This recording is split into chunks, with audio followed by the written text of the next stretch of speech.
Hey guys, tonight we step back into a world where there are no microscopes, no hand sanitizer, and definitely no antibiotics. You're standing in a riverside village in Mesopotamia, somewhere around 4000 BC. The sun is dropping behind mud brick houses, painting the sky a muddy orange. Smoke curls from cook fires, mixing with the sharper scent of dung used as fuel. It should be an ordinary evening, but the mood is tight, uneasy. Inside one home, a man lies shivering on a reed mat, sweat dripping down his brow. His wife presses a damp cloth against his forehead, whispering a prayer that won't stop the fever, but at least fills the silence.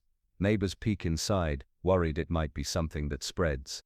You smell stale air, heavy with bodies pressed into a tiny space. The man coughs, a wet hacking sound, and suddenly everyone shifts back.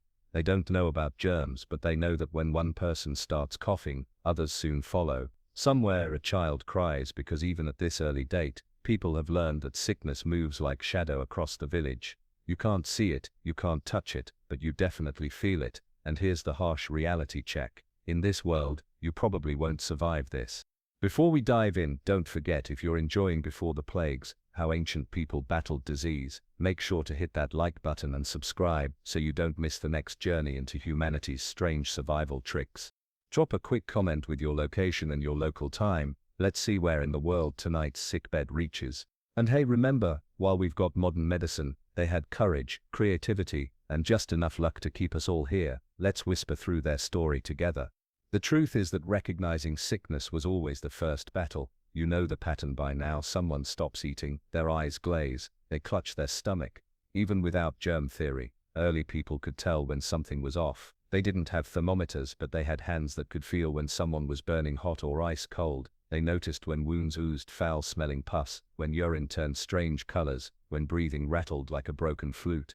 In the Ice Age camps before villages, survival hinged on spotting weakness. A feverish hunter could slow down a whole group. You might recall from your own camping trips that one sick friend makes everything harder. Now imagine your survival depends on hunting mammoths tomorrow. People learned to read the smallest signs: a dullness in the eyes, shaking hands, sudden weight loss. Sometimes the signs weren't subtle at all: parasites, bloated bellies, skin broke into rashes, or sores crusted over. If you've ever had chicken pox, you know the itch can drive you crazy. Multiply that by 10, and imagine having no calamine lotion, no Tylenol, and no clue what was happening. But here's the twist: in many ways, ancient people had sharper observational skills than us. Without Netflix to distract them, they were forced to watch each other's bodies and behaviors closely. A limp, a cough, a strange smell, those weren't background noise, they were flashing warning signs. Survival meant acting quickly, even if acting quickly only meant separating the sick or offering them herbs. You'd notice mothers hovering over infants, watching for the tiniest irregular breathing. Farmers checked animals too, because when sheep or goats got sick, whole families risked starvation. Disease wasn't only a human thing, it ran through herds, flocks and crops. The same fungal blight that wrecks modern wheat could strip fields bare thousands of years ago, and farmers could tell by sight and smell when something was wrong. The problem? They never knew why. Imagine standing over someone with a raging fever and thinking, is this punishment from the gods? Did an enemy curse us? Or did we break some invisible rule? They had no idea about viruses or bacteria, but they knew this. Sickness meant danger, and danger demanded response. So what did they do first? Sometimes, nothing. A fever might burn out on its own. Other times, isolation was instinctive. You send the sick person to a hut outside camp, not because you've read about quarantine, but because you've noticed fewer people fall ill if you keep them apart. It wasn't foolproof, but it showed a crude awareness that disease could spread.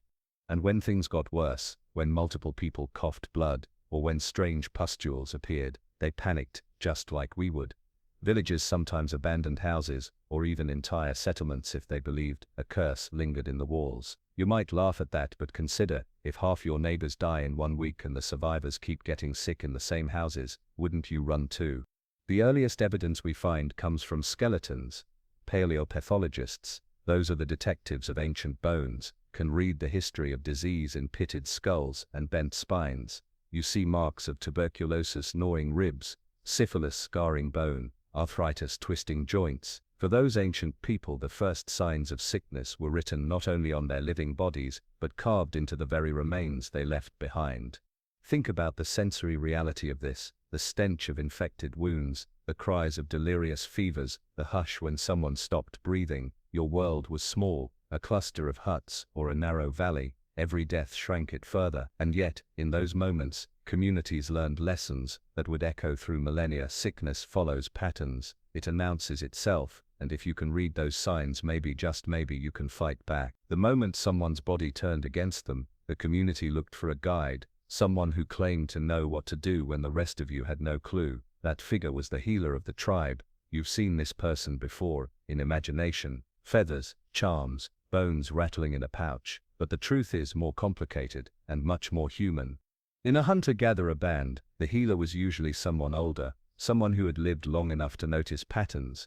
They remembered which plant soothed a burn, which bark reduced a fever, which root might make you vomit out bad food. You know how grandparents sometimes have a drawer full of cures that are half folklore and half science? That's exactly what these early healers were like, except your life literally depended on them.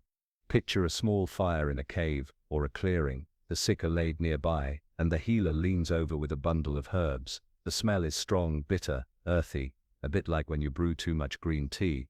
Sometimes it helps, sometimes it doesn't, and when it doesn't, the healer turns to chants, smoke, or charms, because what else can you do when someone is dying and nothing works? You create ritual. The role was heavy with respect, but also with fear. If a patient survived, the healer was powerful. If they died, suspicion fell fast. Maybe the healer didn't fail, maybe they wanted it, maybe they had angered spirits. It was a job where success kept you alive, and failure could mean exile, or worse. Honestly, you probably wouldn't volunteer for this gig unless you were already halfway eccentric. Different cultures gave their healers different names. Shamans, in Siberia, medicine men or women in the Americas, cunning folk in early Europe, but the job was universal, bridge between the visible world of bodies and the invisible world of sickness. You had to balance observation with belief. And observation mattered. Healers noticed that willow bark eased pain long before chemists turned it into aspirin. They figured out garlic could fight infections. It smells awful, but microbes don't like it either. They applied honey to wounds, not because of Instagram skincare hacks, but because they saw it stopped rot. Every generation, healers passed down this growing memory bank of what sometimes works. It was the closest thing humanity had to medical school.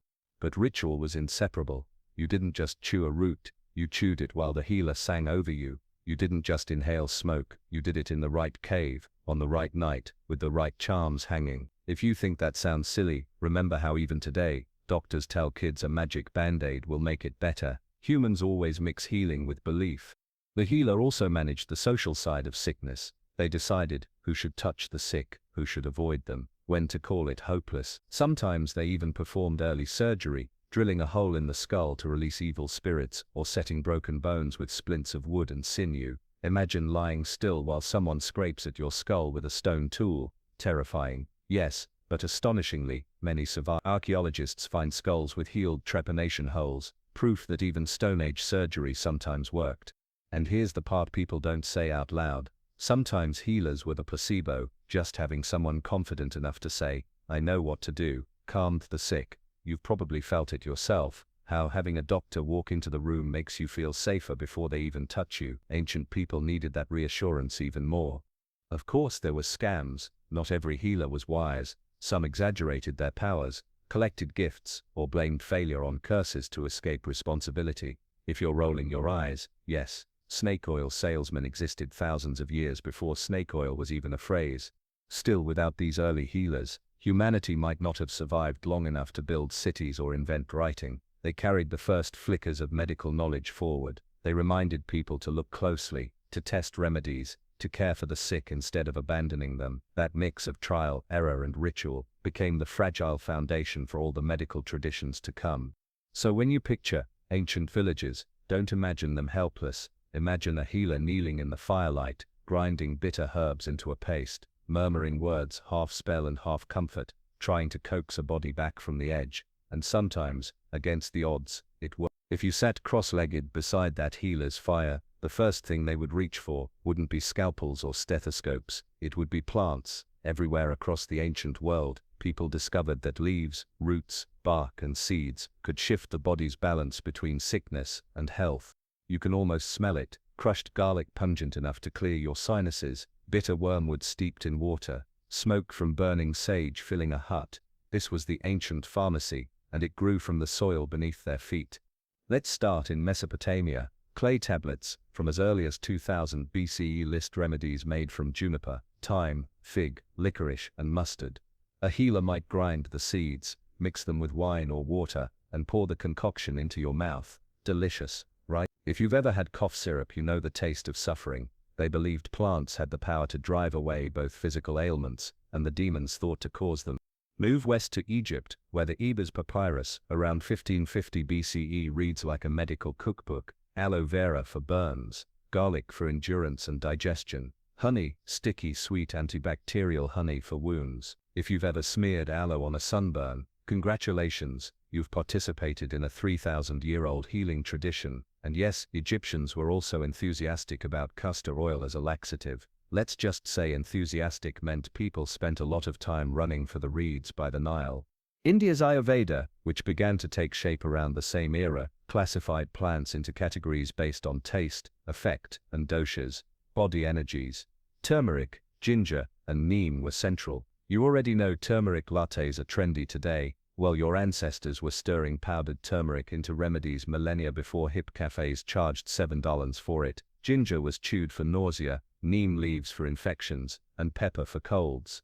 In China, the earliest texts, like the Shenong Ben Chao Jing, the classic of herbal medicine, recorded hundreds of plants. Ephedra, known for boosting breathing, was used for asthma.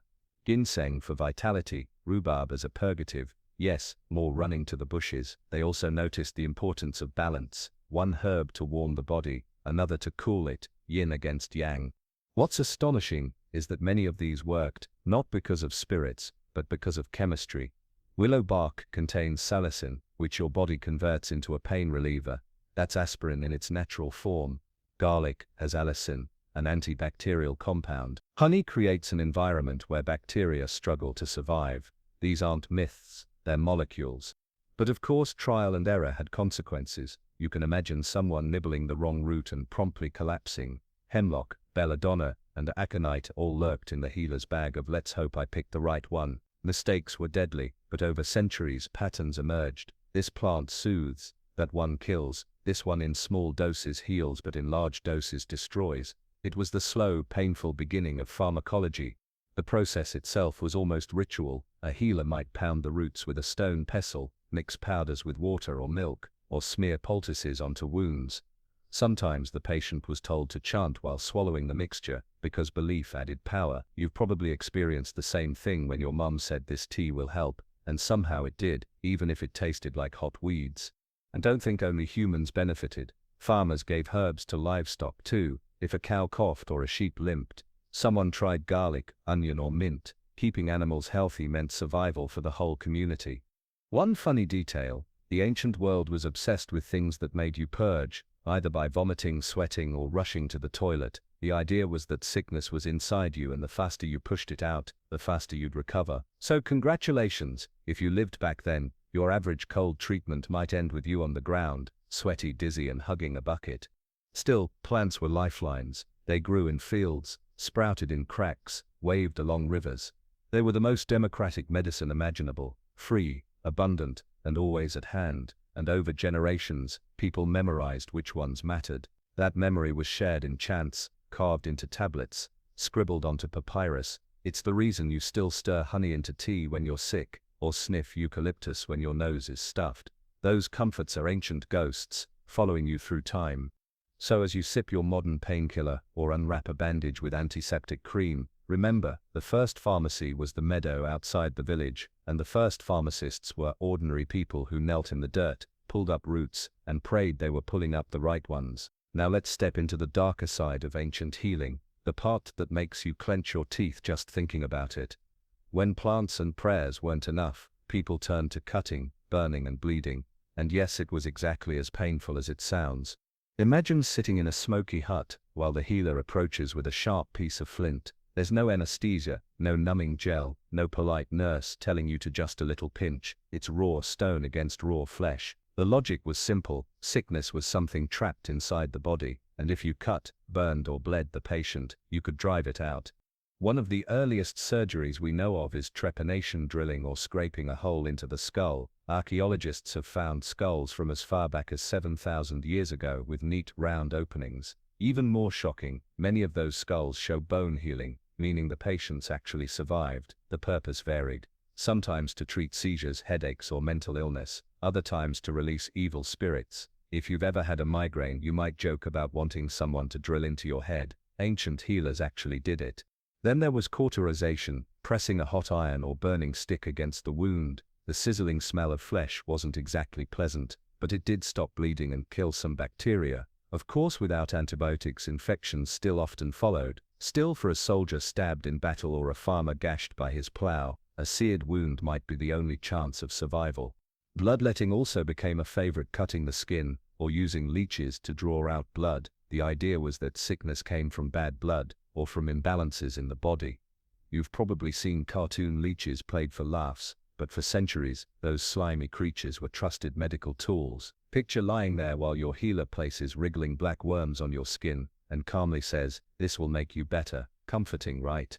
Broken bones demanded creativity. Splints were made from wood, bark or even hardened clay, tied with strips of leather or linen. Sometimes it worked beautifully. Archaeologists have uncovered skeletons with healed straight bones that must have been set carefully. Other times the limb healed crooked, leaving the patient with a permanent limp, but compared to doing nothing, splinting was a miracle. Surgery in ancient India was especially advanced. The texts of Sushruta around 600 BCE describe over 300 surgical procedures and 1,220 instruments, knives, hooks, probes, even saws made of metal. They performed cataract surgery by pushing the cloudy lens aside with a needle. They stitched wounds with plant fibers, horsehair or even ants whose jaws were clamped onto the skin and then twisted off, leaving their heads as natural staples. That's not just resourceful, that's nightmare fuel. Egyptians also experimented with surgery, as recorded in the Edwin Smith Papyrus. It's basically the world's oldest trauma manual, describing how to examine wounds, set fractures, and bandage injuries. One line even advises, "This is a case I can treat," versus "This is a case I cannot treat." Brutally honest triage. Of course, pain management was crude. A patient might be given alcohol, opium, or mandrake root to dull the agony. If you've ever had dental work with numbing injections, imagine instead someone handing you a cup of beer and saying, "Drink fast, this will help." The procedure starts while you're still gulping. And yet, despite the horror, some of these methods worked well enough to save lives. Soldiers returned from battle with scars instead of graves. Farmers walked again after splints. People lived through skull surgeries that should have killed them. In fact, these desperate experiments taught humanity lessons that carried forward. Bleeding could weaken you, burning could disinfect, cutting could sometimes heal. But make no mistake, you would never want to volunteer for this kind of treatment. The pain was unimaginable, infection was rampant, and success was a gamble. Still, in a world without choice, cutting, burning, and bleeding were acts of courage, both for the patient and for the healer. So next time you complain about waiting in a modern hospital, picture yourself in that smoky hut, the air stinking of blood and charred skin, while a healer wipes their stone knife on their tunic and says, "Hold still." Suddenly a 20-minute wait doesn't sound so bad. By now you've seen that ancient people were practical. Plants, splints, even crude surgery, but none of that ever stood alone. For every poultice of herbs, there was a whispered chant. For every splint tied onto a broken leg, there was a ritual against curses, because before germ theory, the default explanation for sickness was invisible forces, angry gods, wandering spirits, jealous neighbors, or curses hurled like invisible darts. Picture yourself lying feverish in a dim hut. Smoke from the fire stings your eyes. The healer isn't just grinding roots, he's sprinkling ash in a circle around you, muttering words in a tongue older than memory. A rattle shakes, feathers brush against your skin, and a charm of bone and shell is tied around your neck. To modern ears it sounds like superstition, but to them it was armor against the unseen. The logic wasn't random. Disease struck suddenly, often without visible cause. One day, your neighbor is laughing, the next day he's coughing blood. That looked like the work of something personal, a curse, a spirit slipping inside. Ancient Mesopotamian texts list demons blamed for specific symptoms, one for headaches, another for fever, another for stomach pain. You didn't just treat the body, you treated the demon. That's why healers used incantations. The Babylonian healer might recite a spell to Nergal, god of death, begging him to release the patient. Egyptians turned to Sekhmet, lion-headed goddess of plague, offering prayers and sacrifices in her honor. In Greece, people pinned lead curse tablets onto rivals, so why not assume sickness was just another curse tablet lodged invisibly inside you? Amulets were common, little objects carved from stone, bone, or metal. Wear this scarab, and it will protect your heart. Carry this bead, and the evil eye can't touch you. If you've ever worn a lucky charm, you get the instinct. Humans cling to objects as anchors against fear.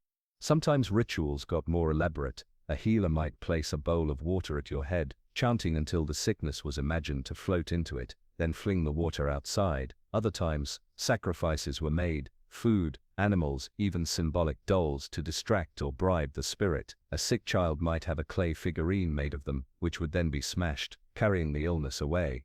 Exorcisms weren't just for demons in movies, they were medical treatments. The Mesopotamian Ashipu, exorcist priests, specialized in diagnosing which spirit was attacking you and which ritual would drive it out. The ritual often looked like a cross between a prayer service and a dramatic performance. Smoke, chanting, animal sacrifice, the whole village watching.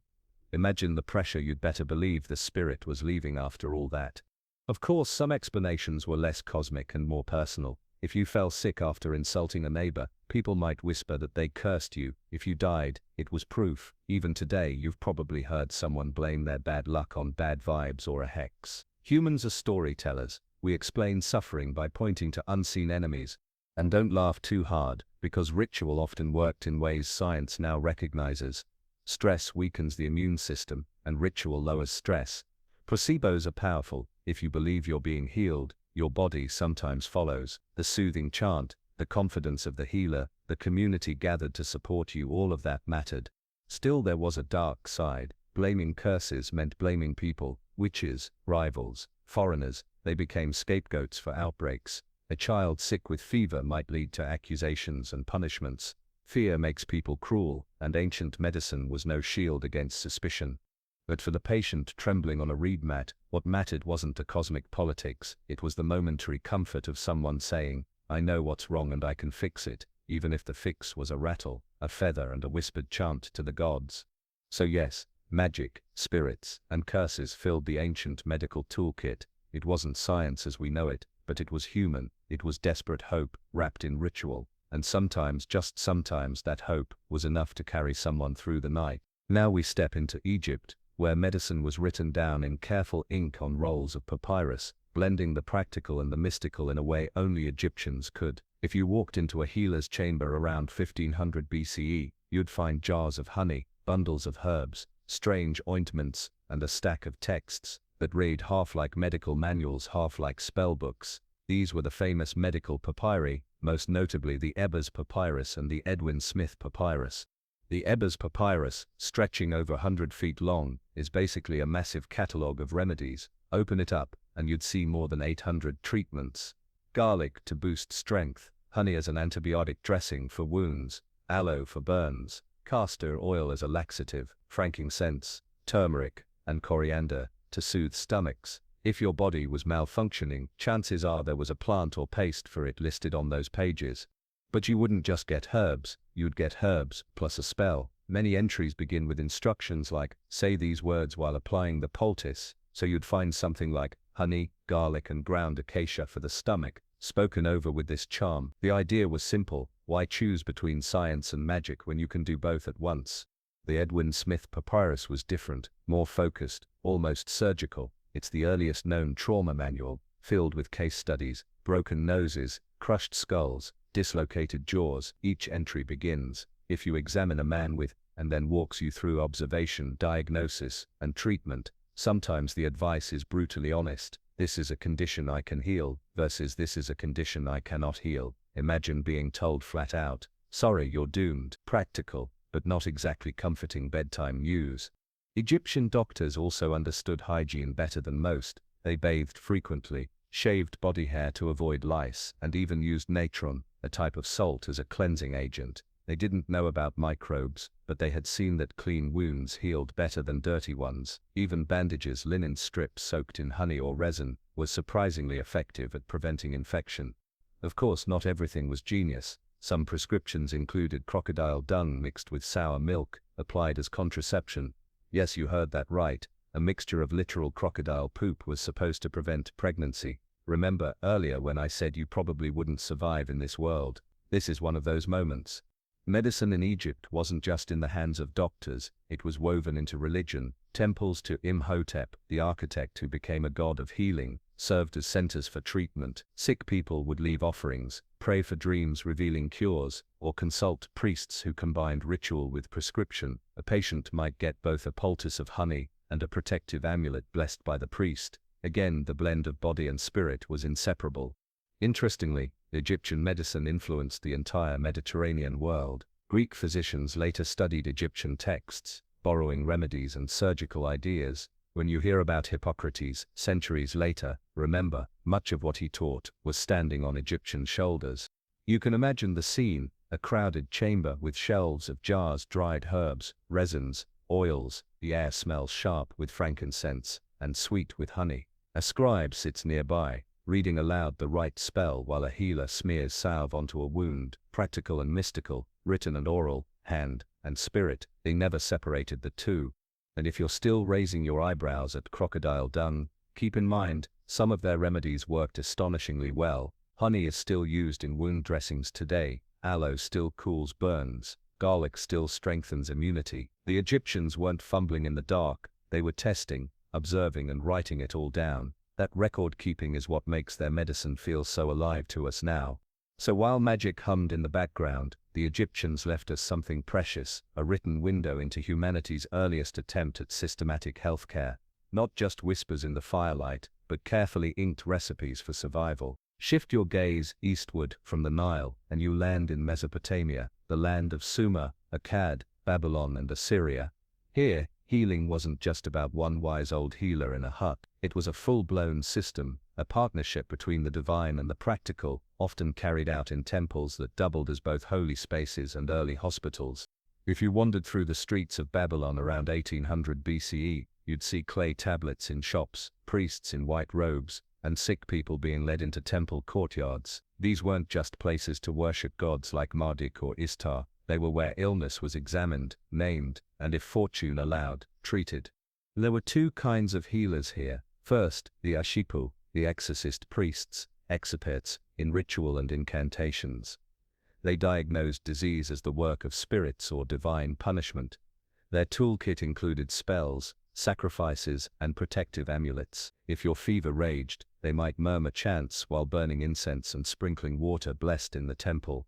They weren't just calming you, they were bargaining with the gods. The second type was the Asu, the practical physician. These were closer to what we'd think of as doctors. They prescribed poultices, ointments, and herbal remedies. One clay tablet might tell you to grind juniper berries into wine for stomach pain. Another might suggest applying crushed onions to a wound. It wasn't glamorous, but it was hands-on medicine. The magic and practical sides overlapped constantly. A patient might first consult the Ashipu to see if a demon was to blame, then follow up with the Asu for an herbal treatment. In fact, many tablets list both the remedy and the prayer. No separation of science and religion, just layers of protection. Temples themselves were central. The sick often slept within their walls, hoping for dream visions from healing gods. The god Ea, for instance, was believed to whisper cures in dreams. If you've ever Googled your symptoms at 2 a.m., you can imagine the desperation that made people lie on cold temple floors, hoping the divine would diagnose them in sleep. And Mesopotamian medicine was surprisingly detailed. Some tablets describe symptoms with clinical precision: coughs, fevers, rashes, swollen joints. They didn't know microbes, but they knew patterns. They noticed when diseases spread through families or across cities. They even had early versions of quarantine, sometimes isolating the sick or banning them from the temple until they improved. But the most fascinating part, Mesopotamian law recognized medicine. Hammurabi's code, around 1750 BCE, set fees and punishments for doctors. If a surgeon healed you, he got paid in silver. If he botched the job, his hands could literally be cut off. Talk about malpractice insurance with teeth. You can picture it, a patient groaning in a clay brick house, the family torn between calling the priest for a ritual or the doctor for a poultice. Maybe they call both, covering all bases. The air fills with incense smoke, the smell of crushed garlic, the chanting of words meant to push out demons. Whether or not the cure worked, the process gave structure, an organized way to respond to sickness instead of helpless fear. It's easy to smile at the magical thinking, but the Asu's practical remedies echo in modern medicine: licorice for sore throats, mustard for circulation, oils for wounds, things you can still find in your medicine cabinet today. Meanwhile, the rituals soothed patients' minds, reinforcing the sense that something was being done. So in Mesopotamia, healing wasn't left to chance. It was formalized, institutionalized, and sometimes terrifyingly strict. It was a partnership of priests and doctors, rituals and remedies, temple and home, and through that blend, the people of the world's first cities tried to survive the invisible enemies that stalked their mud-brick streets. Now shift farther east, into the valleys and forests of ancient India, where one of the world's most enduring medical traditions was taking shape: Ayurveda. The word means knowledge of life, and it was less about quick fixes and more about understanding the entire balance of the body. If you lived here around 600 BCE, you'd find yourself in a world where healers thought in terms of order, energy, and harmony, and where surgery could be shockingly advanced. You sit in a small courtyard, shaded by neem trees. The healer, or Vaidya, leans over a palm leaf manuscript, filled with neat, scratched writing. These texts, like the Charaka Samhita and the Sushruta Samhita, were encyclopedias of health, diagnosis and remedies. Instead of just treating your cough, the healer would ask about your diet, your sleep, your mood. To them, sickness wasn't just a symptom, it was a sign your whole body's balance had gone sideways. Ayurveda divided health into three forces, called doshas: vata, air; pitta, fire; and kapha, earth, water. If one was too strong or too weak, you got sick. So treatments weren't just about swallowing a potion, they were about restoring balance. Maybe you fasted, maybe you ate specific foods, maybe you sweated it out in a herbal steam bath. Think of it as the earliest version of lifestyle medicine. Plants were at the center: turmeric for inflammation, ginger for digestion, neem leaves chewed to fight infections, peppercorns, cardamom, licorice root. The spice rack doubled as a pharmacy. If you've ever had chai tea when you felt under the weather, you've sipped an ancient Ayurvedic blend. But Ayurveda didn't stop at herbs. It included detox practices like panchakarma, therapies meant to cleanse the body through purging, enemas, oils and massages. Picture lying on a wooden table while warm sesame oil is poured across your forehead in a steady stream. It sounds like a spa treatment. And yes, modern wellness centers have repackaged it, but its roots are deep in India's early healing traditions. And then there was surgery. The Sushruta Samhita describes over 300 procedures and 220 surgical tools. Surgeons in India performed rhinoplasty, reconstructing noses by using flaps of skin from the cheek or forehead. They repaired torn earlobes, removed bladder stones and set bones with bamboo splints. Imagine lying still while sharp metal instruments shaped like knives, saws and forceps hovered above you. Terrifying, but astonishingly many survived. One particularly ingenious method involved using live ants as sutures. The healer would let the ant bite along the wound's edge, then snap off the body, leaving the head and mandibles clamped shut like natural stitches. Resourceful, yes; creepy, definitely, but effective. Ayurveda also insisted on hygiene. Texts mention washing wounds, boiling instruments, and even sterilizing them with fire. For a culture centuries before germ theory, this was a remarkable leap. They may not have known about bacteria, but they saw the difference between clean and dirty. Spirituality wrapped around it all. Diseases could be linked to karma or cosmic imbalance, so prayers and rituals accompanied treatment. But here's the crucial difference: unlike in Mesopotamia, where demons caused illness, Ayurveda focused on natural forces in the body. Sickness was less about angry gods and more about disrupted harmony. That perspective made it one of the most rational ancient systems. You can imagine the scene: a patient lying on a reed mat, turmeric paste bright yellow against their skin, while a healer chants a mantra and checks their pulse. A scribe nearby copies the prescription onto palm leaves, so the knowledge can travel to another healer in another village. Knowledge didn't stay locked in one temple, it spread, studied, and refined across centuries. And even today, Ayurveda hasn't vanished. Step into a modern Indian pharmacy and you'll still find shelves of Ayurvedic remedies: turmeric capsules, neem soaps, ginger tonics. It's the same knowledge, distilled from millennia of practice. So in India, battling disease meant balance. prevention and repair. It meant paying attention to what you ate, how you lived, and how your body flowed with its environment. And when balance failed, the scalpel and the ant mandible were waiting. Now let's walk north and east into ancient China, where medicine grew out of a worldview that saw the human body as a miniature version of the universe itself. You weren't just a collection of bones and organs, you were a balance of cosmic forces, an ecosystem of energies flowing through invisible channels. Sickness meant imbalance and healing meant restoring harmony. Picture yourself in a wooden house during the Zhou dynasty, around 500 BCE. A healer sits across from you, a scroll of the Huangdi Neijing, the yellow emperor's inner canon, unrolled on a low table. This text, a cornerstone of Chinese medicine, describes the body as a network of qi, vital energy, moving along pathways called meridians. If qi was blocked or unbalanced between yin and yang, sickness appeared. The healer reaches for a small wooden case. Inside are thin needles, glinting in the firelight. Yes, acupuncture is already here. They press one into your skin, not too deep, just enough to trigger that flow of qi. You wince, but the healer nods calmly. To them, each point on your body is a switchboard for health. By pricking the right ones, they redirect energy, releasing pain or calming fever. Herbs were the other half of this system. The Shannon Benkaojing, a legendary pharmacopoeia, lists hundreds of plants: ginseng for strength, ephedra for breathing, rhubarb as a purgative, cinnamon for circulation. Every herb had a temperature and flavor that interacted with the body's yin and yang. So if you burned with fever, you were given a cooling herb. If you were sluggish and cold, you got warming spices. You can almost smell the apothecary, rows of drawers filled with dried roots, barks and flowers. Bitter decoctions boil in clay pots, their steam rising in pungent clouds. Drinking them was rarely pleasant. Patients gagged down brews that tasted like a forest floor, but the belief was powerful, and often the chemistry worked too. Chinese healers also practiced early epidemiology. Records mention outbreaks of fevers that spread person to person, especially in crowded cities. They noticed that isolation and cleanliness slowed the spread. Imagine an official walking through the streets, instructing families to avoid gatherings during an epidemic, a very early echo of social distancing.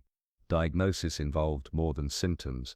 A healer might study your pulse at multiple points on the wrist, each position said to correspond to a different organ. They'd examine your tongue for color and coating, your complexion for brightness or dullness, even your voice for strength. To them, the body was a landscape, and every sign was a clue. And then there was balance, always balance. Yin and yang weren't just abstract ideas. Yin was cool, dark, passive. Yang was hot, bright, active. Too much yang could bring fevers and agitation. Too much yin could bring chills and weakness. The healer's job was to bring you back to the center. Spirituality and medicine blended, but not with demons like in Mesopotamia. Instead, health was tied to harmony with the seasons, diet and emotions, anger, fear, grief. These weren't just moods, they were forces that could damage the liver, kidneys or lungs if left unchecked. In a way, Chinese medicine was one of the earliest systems to connect mental and physical health.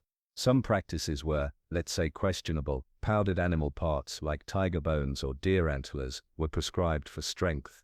Odd mineral concoctions included mercury or arsenic, which, as you can guess, had mixed results. But in the broader system, observation and balance were key, and many remedies genuinely helped. You can picture it, a patient sitting quietly while needles sprout from their skin, smoke from burning mugwort curls upward in moxibustion, and a pot of bitter herbs bubbles nearby. Outside, a scribe records the prescription so it can be used in another village. Medicine here was not only about healing the body, it was about aligning it with the rhythms of the cosmos. And just like Ayurveda, this tradition didn't vanish. Walk through a modern Chinese pharmacy today and you'll see shelves of ginseng, ginger, licorice and dried mushrooms, each echoing knowledge passed down for over 2,000 years. So in ancient China, battling disease wasn't about fighting an enemy. It was about balance, flow and harmony. You weren't just cured, you were realigned with the universe itself. Shift now to the rocky coastlines and whitewashed temples of ancient Greece, where medicine began to tilt away from spirits and curses, and toward rational observation. You're sitting under the shade of an olive tree on the island of Kos, around 400 BCE, listening to a man with a calm voice and sharp eyes. His name, Hippocrates. Later, people will call him the father of medicine. But for you, he's just a physician who insists that sickness has natural causes, not divine punishment, not angry demons, not curses flung by your jealous neighbor. Hippocrates and his followers observed carefully. They wrote down symptoms, grouped illnesses by patterns, and tried to predict outcomes. If a fever peaked on the 7th day, they'd note it. If a rash faded after 3, they'd record it. To them, disease was not random chaos but something with rules. That was revolutionary. The system they used was the theory of the 4 humors: blood, phlegm, yellow bile, and black bile. Health meant balance between them. Disease meant imbalance. Too much blood, you were flushed, feverish, restless. Too much phlegm, you were sluggish and congested. Yellow bile made you hot-tempered and sickly. Black bile left you melancholy and weak. It wasn't correct biology, but it was an organized way to think about the body. Treatments followed the theory. If you had too much blood, you'd be bled. Too much phlegm, purges and emetics. Too much bile, diet changes. The methods weren't always pleasant. Lots of vomiting, sweating and bleeding, but the reasoning was consistent. For once, it wasn't about spirits. It was about natural imbalance. Greek doctors also emphasized prognosis, predicting whether a patient would live or die. Imagine a healer standing by your bed, stroking his beard, and calmly saying, "By the look of your eyes and pulse you'll survive, or worse, you won't." It sounds harsh, but it helped families prepare, and it gave medicine an air of professionalism. Anatomy was tricky. Dissections of human bodies were taboo in Greece. So much of their knowledge came from animals. Still, they described bones, muscles, veins and organs with impressive detail. Later, in Rome, Galen would expand on these ideas, dissecting animals and mapping out systems of circulation and nerves, some accurate, some wildly wrong, but influential for centuries. Greek healing wasn't just clinical. Temples dedicated to Asclepius, the god of medicine, functioned like hospitals. Pilgrims slept inside, hoping for dream cures or divine guidance. Priests and doctors often worked side by side, offering both ritual and treatment. So even in rational Greece, the divine still hovered nearby. Diet and lifestyle became central. Hippocrates' famous advice, "Let food be thy medicine," wasn't just a slogan. Patients were prescribed specific diets, exercises, baths, and rest. You can almost picture the scene: a sick man sipping thin barley gruel, while his doctor lectures him about moderation, balance, and not overindulging in wine. Easier said than done in Greece. What set Greek medicine apart was the insistence on observing, recording, and learning. They kept case histories, tracked outcomes, and passed knowledge from one student to the next. That shift from ritual to record was what made their tradition last. Of course, some treatments were still bizarre, applying pigeon droppings to wounds, using raw liver on the eyes, but alongside the strange was genuine progress, recognizing symptoms, recommending hygiene, stressing rest and diet. By the time of Galen, centuries later, Greek medicine had spread across the Roman Empire. His writings became the medical Bible of Europe and the Middle East for over 1,000 years, not because everything he said was correct, but because he framed medicine as a discipline, one where logic and learning mattered.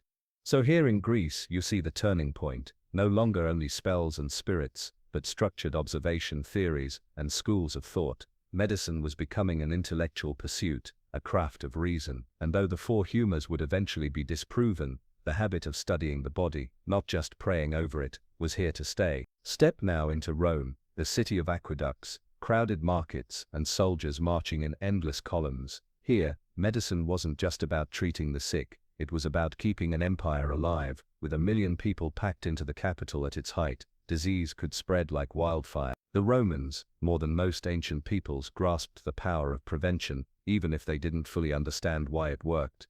The first thing you'd notice walking through Rome is the water. Aqueducts arched across valleys, carrying clean spring water from distant mountains straight into the city. Public fountains gushed in squares, cisterns stored reserves, and bathhouses turned hygiene into a social event. If you lived in a Roman city, you had access to more running water than most Europeans would again until the 19th century. The baths weren't just for relaxation, they were medicine. Steam rooms, hot pools, cold plunges. Romans believed regular bathing kept the body balanced, flushed out impurities, and restored vigor. And honestly, compared to Mesopotamian smoke rituals, it probably smelled a lot nicer.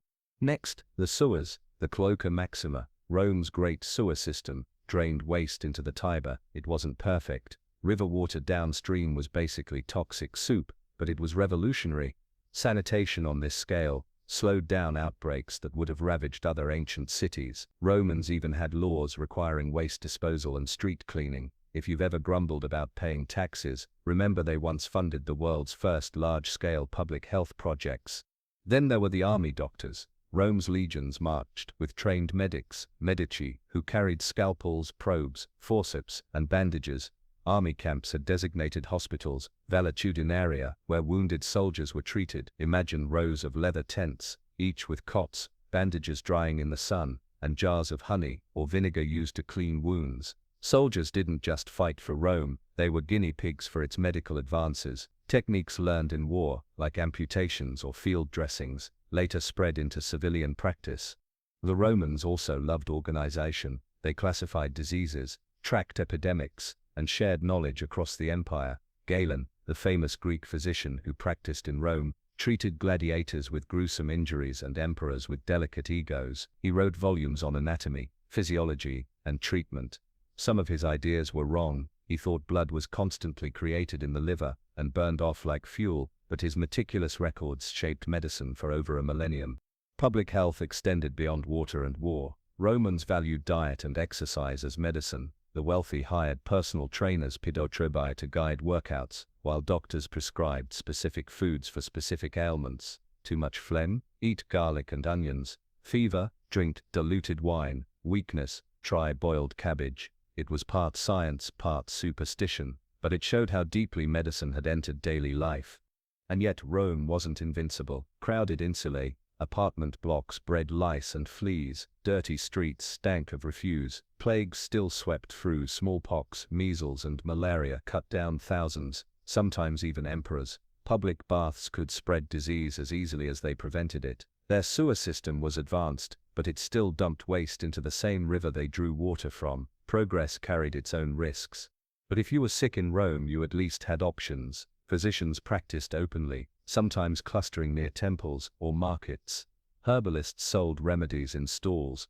Midwives assisted in childbirth. Even veterinarians treated animals with surprisingly similar methods. Medicine was everywhere, not hidden in secret rituals but part of urban life. You can picture it, stepping into a bustling bathhouse, steam rising, chatter echoing off marble walls, and your physician advising you to soak in the caldarium to sweat out a fever. Or imagine the clang of tools in a legion camp hospital, a soldier gritting his teeth while his wound is stitched with horsehair thread. Rome's approach was pragmatic: heal the individual, but more importantly, keep the machine of empire running. So while Greece gave medicine its rational theories, Rome gave it infrastructure, aqueducts, sewers, baths, field hospitals, all tangible systems that made health not just personal but public. And in that sense, Rome's greatest contribution wasn't a herb or a surgical trick, it was the idea that society itself could be engineered to fight disease. Even with all those aqueducts, herbs and chants, disease had a way of slipping through. Long before the Black Death of the Middle Ages, the ancient world suffered waves of outbreaks that terrified entire civilizations. These were the plagues before the plague, sicknesses so sudden, so devastating, that whole cities stumbled under their weight. Take Athens in 430 BCE. You're standing on the city walls during the Peloponnesian War, watching Spartan forces camped outside. Inside, refugees from the countryside crowd into the city, pressed together in sweltering houses. Food is short, water is foul. Then it begins, a fever here, a cough there. Within weeks, half the city is sick. Thucydides, the historian who lived through it, wrote about burning fevers, unquenchable thirst, bloody throats, and sores across the body. People collapsed in the streets, dogs and birds fed on unburied corpses, and entire families vanished in days. Pericles, the great leader of Athens, died too. Whether it was typhus, smallpox, or something else, no one is certain. What is certain is that the plague helped end Athens' golden age. Fast forward to the Roman Empire, around 65 CE. Soldiers returning from campaigns in the east carried back the Antonine plague. At first people thought it was just another fever, then pustules broke out, high fevers burned, and death followed quickly. Many historians believe it was smallpox. Imagine entire legions sick, villages emptied, trade grinding to a halt. The Emperor Marcus Aurelius himself died during this outbreak. Rome's population may have fallen by a third. A century later, the Sapien plague struck, around 250 CTE. Bishop Cyprian described symptoms so horrific you'd want to cover your ears: diarrhea, sore throats, blindness, and sudden paralysis. Corpses piled up so quickly that families abandoned them in the streets. In Rome, officials dug mass graves. In Carthage, Christians gained respect by caring for the sick while others fled. If the disease was measles or smallpox, it showed just how helpless even the greatest empires were. And then there's the Justinian plague, starting in 54,000 TC, which technically edges into the early medieval period, but belongs to this continuum of terror. It was the first appearance of the bubonic plague, carried by fleas on rats. Constantinople lost tens of thousands in a matter of weeks. Entire ships floated aimlessly, crews dead. The Emperor Justinian himself caught it and barely survived. The empire never fully recovered. What makes these plagues especially chilling is the response, or rather the lack of effective response. Temples overflowed with sacrifices, healers burned herbs, doctors prescribed purges and diets, but nothing stopped the spread. People blamed gods, foreigners, even poisoned wells. The helplessness was total. Imagine living in a city where every day carts rattled by carrying your neighbors' bodies. You wouldn't be thinking about philosophy, you'd be thinking, am I next? Yet, even in the chaos, lessons emerged. Athens learned that crowding worsened disease. Rome saw that armies could carry plagues as easily as swords. Communities recognized that caring for the sick mattered both for survival and for reputation. Christianity spread in part because believers organized care for plague victims, earning loyalty when others abandoned them. You can almost hear the soundscape coughing echoing through narrow streets, priests chanting louder to drown fear, the silence when whole neighborhoods went still, the smell of smoke as fires were lit to purify the air, the stench of decay that even incense couldn't mask. For ancient people, these plagues were apocalyptic. They shattered confidence in gods and governments, humbled emperors, and redrew the map of power. And yet humanity staggered forward, scarred but still alive. Each epidemic was both a tragedy and a brutal teacher, forcing people to see that disease wasn't random. It had patterns, it traveled with soldiers, it thrived in crowds.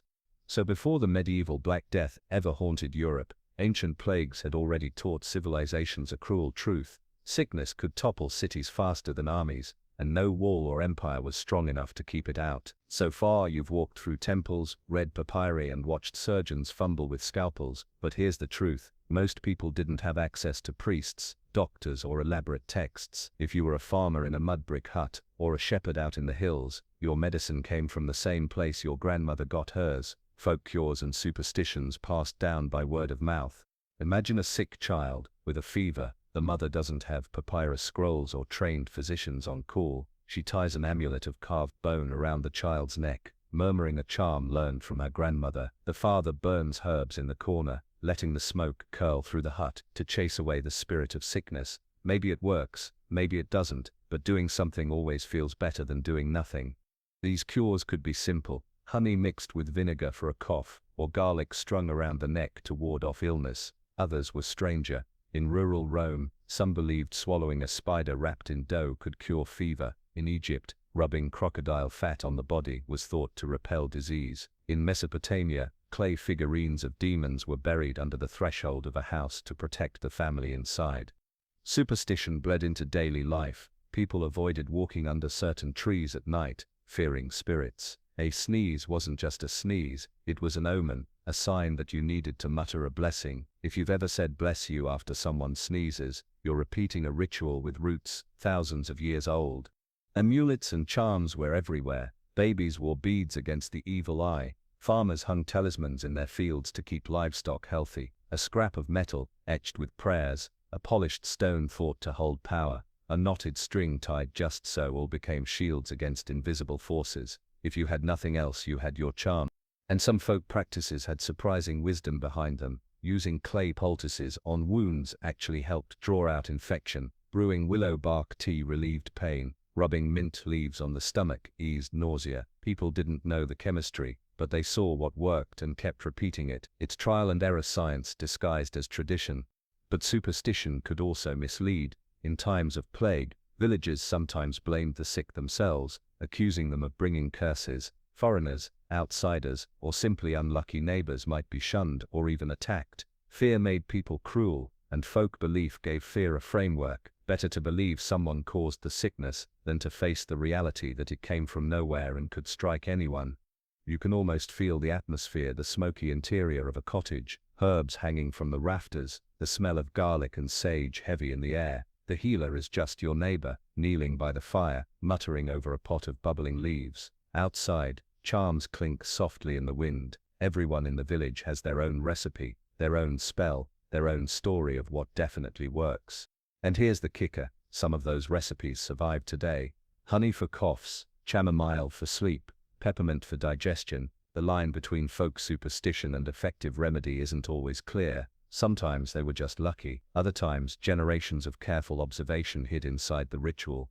So while temples and physicians made history's records, it was the quiet persistence of folk cures and superstitions that actually carried most people through daily life. For every written scroll there were 1,000 whispered charms, for every surgical tool, 1,000 herbs plucked from the hedgerow. Ordinary people fought disease with whatever they had, and sometimes against all odds it worked. Now picture yourself stepping into a very different space, not a smoky hut or a crowded Roman street, but a quiet hall lit by oil lamps where rows of the sick rest on beds. Attendants move softly carrying bowls of water, fresh bandages, and trays of herbs. This isn't just a healer's home, it's a hospital, and unlike the ad hoc cures of village life, these institutions were born out of religion.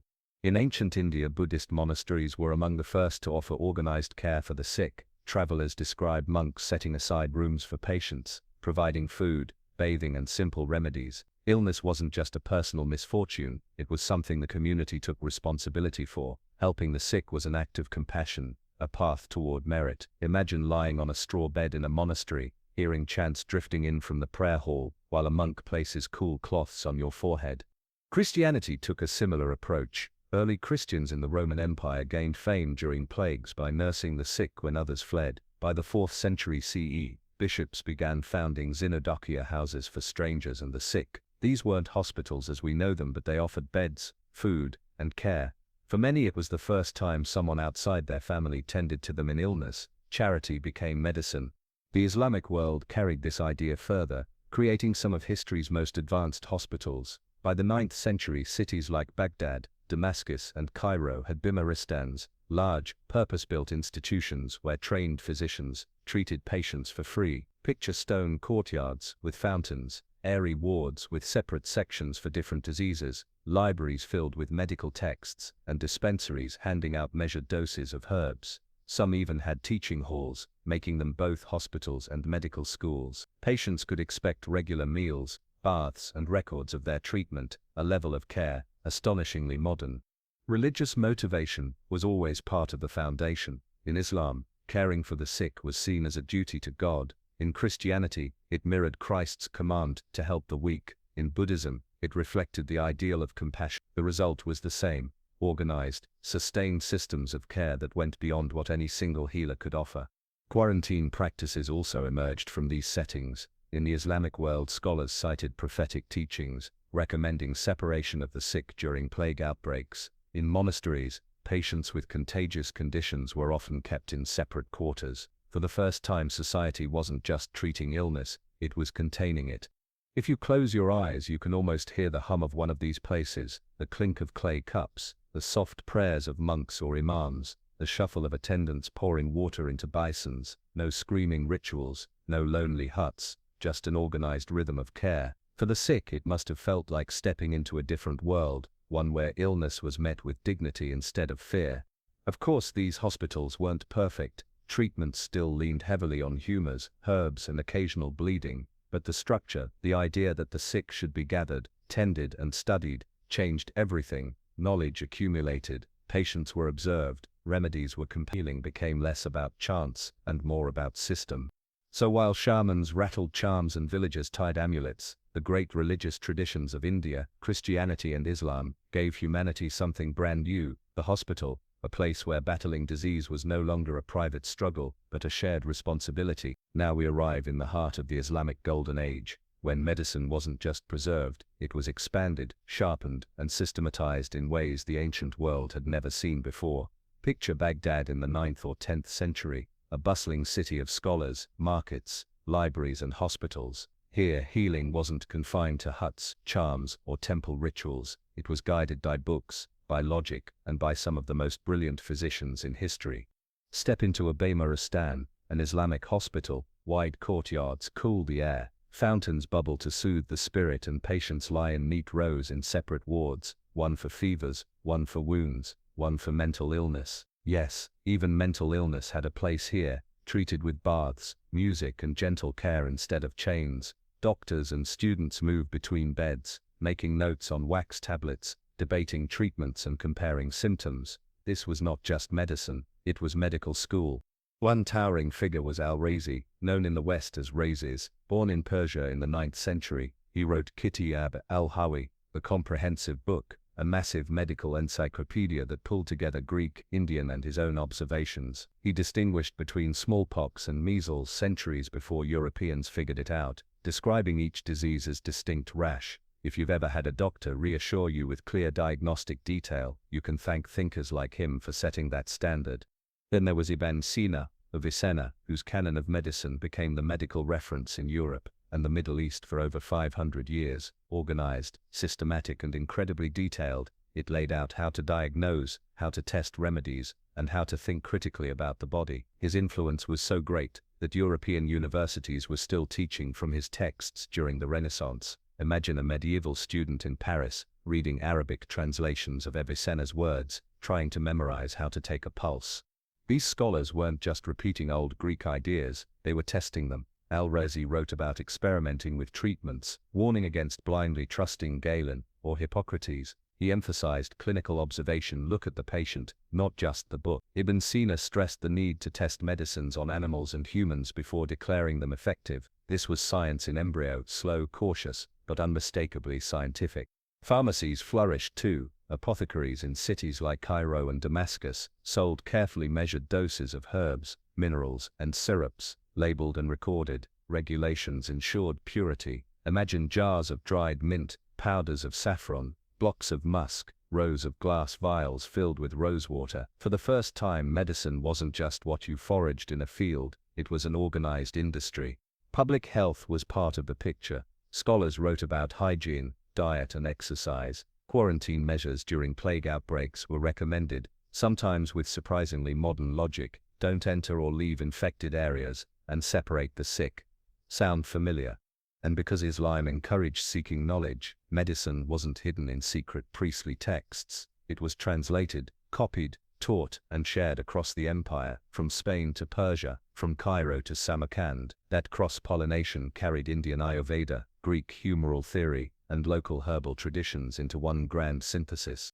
You can picture the atmosphere, the scratch of pens in a hospital library, the murmur of physicians debating over a patient, the cool touch of tiled walls, echoing with the splash of water. Compared to the smoky huts and bone charms of earlier times, it feels almost startlingly modern. So while shamans rattled rattles and Greeks balanced humors, the Islamic Golden Age pulled medicine into a new era. It gathered the wisdom of the world, tested it, organized it, and sent it back out across continents. In many ways it was the bridge between the medicine of the ancients and the medicine of the moderns. By now you've traveled through huts, temples, monasteries, and hospitals, watching humanity stumble and stride its way toward healing. From charms rattled in smoky fires to encyclopedias copied in bustling libraries, every culture added its own piece to the puzzle. But the real question is, what lasted? Which lessons from these ancient struggles survive to shape how you live today? First, the plants. Think of willow bark, chewed by Sumerians, Egyptians, and Greeks alike. Its bitter taste carried salicin, the ancestor of aspirin. Honey, smeared on wounds from the Nile to the Ganges, is still used in modern medical dressings for its antibacterial properties. Garlic, turmeric, ginger, licorice. These aren't just spices in your kitchen, they're threads of continuity stretching back thousands of years. Every time you sip ginger tea for nausea, you're echoing the hands of an Ayurvedic healer. Second, hygiene. Egyptians shaved to avoid lice. Romans built sewers, aqueducts, and bathhouses. Indian and Chinese physicians emphasized cleanliness long before microbes were known. The principle was simple: dirt and disorder bring sickness, clean spaces bring health. That wisdom still shapes everything from your daily shower to your city's plumbing. Third, observation. Hippocrates told doctors to watch carefully, to write down what they saw. Mesopotamian healers carved symptom lists onto clay tablets. Chinese physicians studied pulse and tongue. Ayurvedic healers classified doshas. Islamic doctors tested remedies. All of that created the habit of recording, comparing, and learning, a habit that still drives medicine forward today. Fourth, quarantine. From Mesopotamian isolation practices to Islamic plague guidelines, societies learned the hard way that separating the sick could save the healthy. During pandemics today, you've lived out the same logic, just with more Wi-Fi and less incense smoke. Fifth, hospitals. The Buddhist monastery, the Christian Zynodokium, the Islamic Bimaristan, these planted the seed of the modern hospital, a place where the sick are not abandoned but gathered, studied, and cared for together. When you walk into a hospital ward now, you're standing inside an idea that took shape 2,000 years ago. And finally, belief. For millennia, healing was inseparable from ritual, chants, charms, prayers, amulets. You might smile at that, but the placebo effect is real. Hope itself can trigger healing, calm the nervous system, lower stress, and strengthen the immune response. Ancient healers didn't know the neuroscience, but they knew the power of reassurance. So what survived wasn't just herbs or hospitals, it was a mindset that illness can be understood, managed, and sometimes conquered, that the body follows patterns, that healing is both science and art, both observation and comfort. Close your eyes and imagine the echoes, the hum of a Roman bathhouse, the scratch of a Babylonian stylus, the clink of jars in a Cairo pharmacy, the chant of a Buddhist monk, the quiet nod of a Greek physician writing his prognosis. Each sound carries forward, blending into the whir of a modern hospital machine, the scribble of a doctor's pen, the soft reassurance of a nurse at your bedside.